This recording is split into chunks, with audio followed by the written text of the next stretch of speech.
Hold on for a second, because what just happened in Cleveland might be the moment the entire direction of the franchise changed.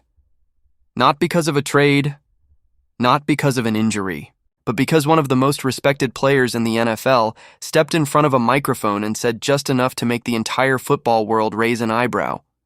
When Myles Garrett speaks, people listen. He's the face of the Cleveland Browns defense, one of the most dominant pass rushers in the league, and a locker room leader who rarely creates controversy. But after Cleveland's shocking loss to the Tennessee Titans, Garrett's comments carried a message that was impossible to ignore. The Browns had just lost a game they were heavily favored to win, yet the real story wasn't the loss itself.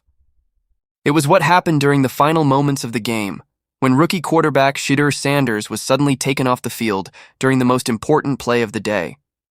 And when Garrett spoke about it afterward, he didn't explode, he didn't rant, he simply chose his words carefully. But the meaning behind them was loud and clear. Something didn't sit right inside that locker room, and the entire NFL noticed.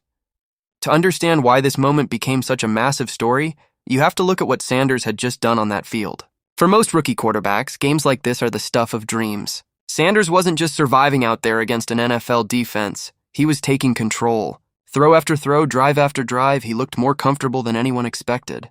The rookie finished the day with 364 passing yards and 3 touchdown passes, carving up the Titans' defense with poise that looked anything but rookie-like. He escaped pressure, extended plays, and delivered passes into tight windows with the kind of confidence Cleveland fans had been desperate to see for years.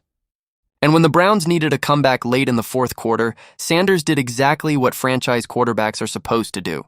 He led an 80-yard touchdown drive that had the entire stadium buzzing with belief. The energy shifted. Momentum flipped. Cleveland suddenly looked like a team ready to steal victory from the jaws of defeat. But just as the comeback reached its most critical moment, everything changed. The Browns had pulled within 2 points. The stadium was roaring. The Titans' defense looked exhausted after chasing Sanders around the field. This was the moment where quarterbacks build their reputations, the moment where the ball is placed in their hands and everyone steps aside to see if they can finish the job. But instead of giving Sanders that opportunity, head coach Kevin Stefanski made a decision that immediately stunned everyone watching. Sanders was pulled off the field. The Browns lined up in a wildcat formation. The ball was snapped to a different player, and within seconds, the play collapsed completely. The conversion failed. Just like that, the comeback died before it ever had the chance to truly begin. Sanders stood on the sideline watching it happen, helmet still on, as the game slipped away. Fans inside the stadium looked confused.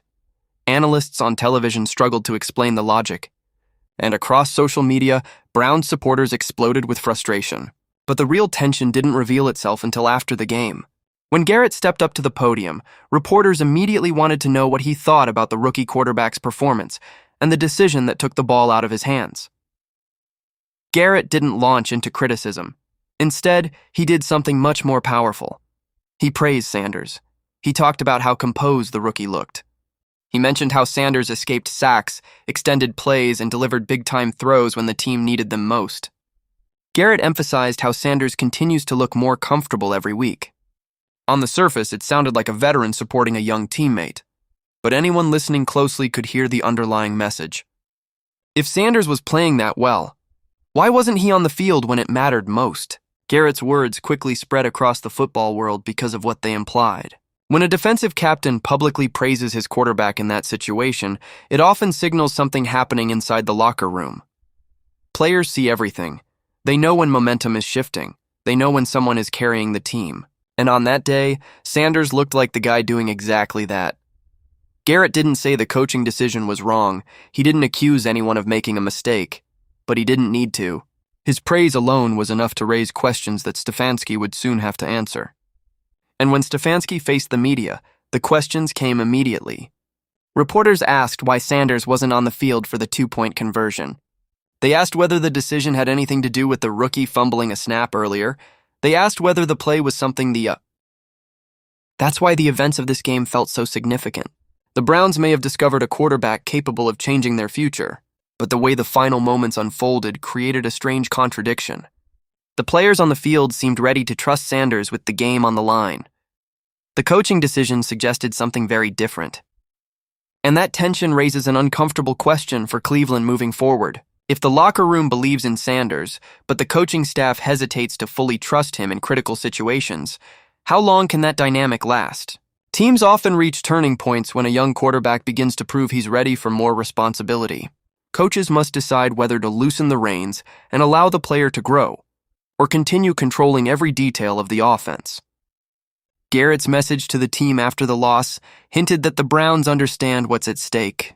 He told his teammates to keep preparing like winners and to treat the remaining games as an opportunity to build the foundation for next season. That kind of leadership matters, especially for a young quarterback trying to find his place in the league. The truth is, Cleveland's season may already be slipping away in the standings. But the emergence of Sanders could make these final weeks far more important than the record suggests.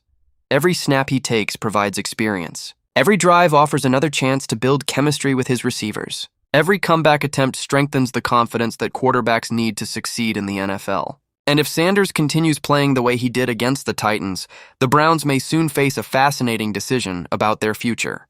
Because when a rookie quarterback begins earning the respect of teammates like Garrett, the conversation around the franchise inevitably changes.